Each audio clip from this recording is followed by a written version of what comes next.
Hello, I'm Steve Saul. Welcome to Northwest Today. The headlines this Wednesday lunchtime. An advertising campaign starts in cinemas asking us to help tackle terrorism. A warning that wildlife and beaches in the Northwest could be at risk after Brexit. And David Beckham joins his old teammates and buys a share of non-league Salford City. Counterterrorism police have revealed a tip-off from a member of the public helped foil a potentially serious terrorist plot in Greater Manchester. They say it was one of many useful calls they received from people who witnessed suspicious activity. They've just launched a new cinema campaign to encourage people to keep their eyes open and report anything that doesn't seem right. Here's our chief reporter, Dave Guest. It's a film with a simple message that speaks directly to cinema-goers. Do your bit to help counter terrorism. It's been made by Counterterrorism Police and will be showing in cinemas across the region over the next few weeks. And it's a reminder that we have foiled 18 terror attacks in the last 2 years.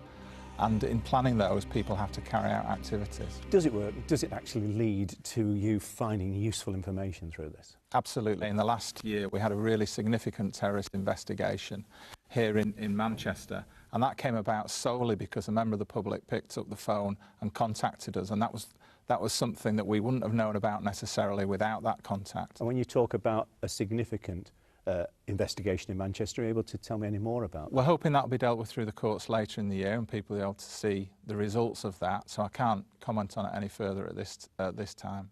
But it was a significant plot. Yeah, it was a significant investigation for us, and as I say, we relied on a member of the public who chose to make contact with us because they'd seen something that didn't look right.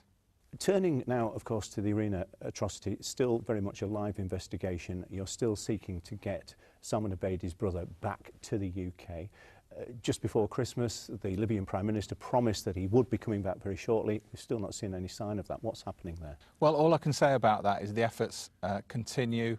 We're working really hard, both here and abroad, and with colleagues in other government departments to help us. It's a really active effort, and as you say, we are very, very keen to get Salman Abedi's brother back here to stand trial. Counter-terrorism officers say that 1 in 5 of the calls they receive from the public lead to active lines of inquiry. So if you see something that doesn't seem quite right, let them know. Dave Guest, BBC Northwest Today, Manchester. Murder investigations underway after a prisoner died at Risley near Warrington. The Ministry of Justice have confirmed that Stephen O'Donnell was pronounced dead yesterday evening. It's understood he was stabbed. A 23-year-old man's been arrested on suspicion of murder. The price of driving through the Mersey tunnels to be cut. Fast-tag journeys will be reduced to £1, while the price of cash journeys will be frozen. The plan's expected to be approved next week. Green campaigners are concerned about our environment once we leave the European Union. Friends of the Earth says there's no policies in place to continue the protection of some of our most valuable areas of the Northwest. The government says environmental protection is a priority. Here's our environment correspondent, Judy Hobson. Well, it's a lovely day here on Saddleworth Moor. This area is protected by EU law. It's to protect the peat bog, which soaks up carbon dioxide, so vital for our environment. But there are concerns about what happens to areas like this post-Brexit. Well, Simon Bowens is from Friends of the Earth. Simon, what are your concerns then once we leave the EU? Our concerns are that come March 29th, if we don't have a deal and a transition period, that doesn't give us the time and resources to be able to put in a UK-based legislative system to replace the robust European system that we have at the moment. That means that areas like this are going to be potentially vulnerable to environmental damage without any comeback for whoever carried out that damage. So you're not just concerned about this area, of course, there are all kinds of areas all around the Northwest. European legislation is really provided protection for many communities and many habitats across the UK and in the Northwest. Looking at things like bathing water, looking at things like air pollution, where the European system puts in those protections. We have a range of European legislation which has to be replaced by a strong UK system over the next couple of years before we leave the EU. Well, the government says nothing's going to change. It's going to continue protecting those areas. That is in the situation of an orderly transition into leaving the EU. If we don't have that, if we crash out the EU without a deal and without a transition period, there is nothing in place to ensure that that's robust. We're looking at the government need to introduce an environment bill. They need to put in the environmental watchdog they've promised us. And if we crash out the EU on March 29th, then we won't have that in place. So, as far as you're concerned, this is about timing. It's about a vacuum between leaving the EU and having this system in place, this new system. If we are to leave the EU, we need that transition period in order for us to put in that really strong, robust framework that protects areas like this. Thank you very much indeed. Well, as I say, we have had a statement from the government today saying it will continue to protect the environment, and if anything, it says it would try to make the laws, the protection laws, even stronger. Judy Hobson reporting. Lovely landscape in the background. Now, the eyes of the world are on Salford today because David Beckham's to become a new shareholder at the national non-league club Salford City. Former Manchester United midfielder is going to join fellow members of Class 92. The announcement's been made at a press conference today, from where our reporter Richard Askham joins us now. Richard, has this come as a surprise?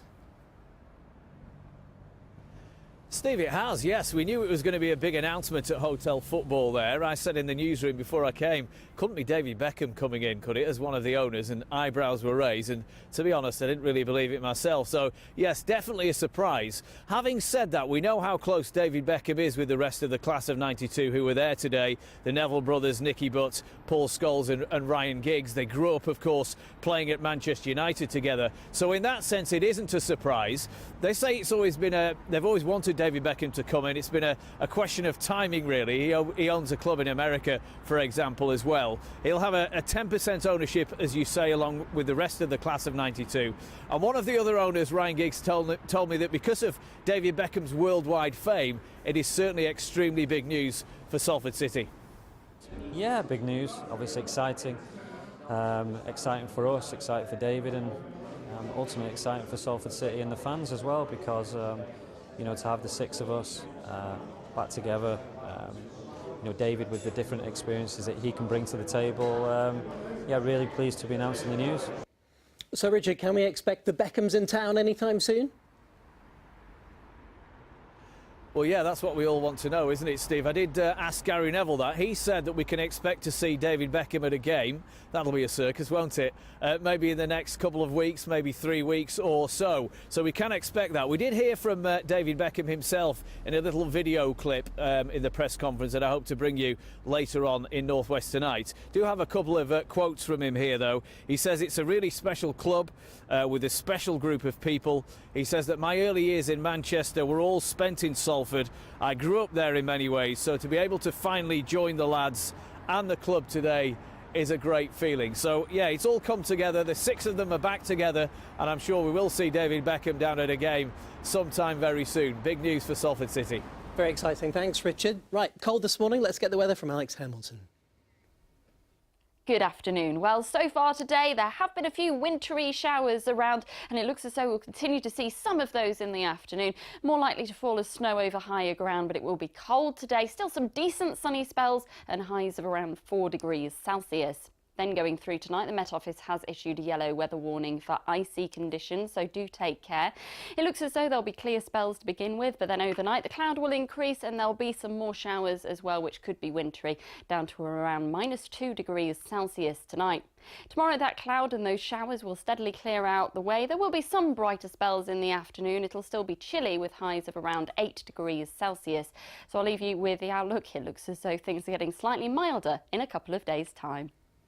More on the Beckhams buying into Salford City tonight at 6:30 on BBC One. Perhaps a Victoria Beckham-inspired fashioned range from Salford City. See you at 6:30 with Roger and Annabelle. Thanks for watching. Have a good afternoon. Bye-bye.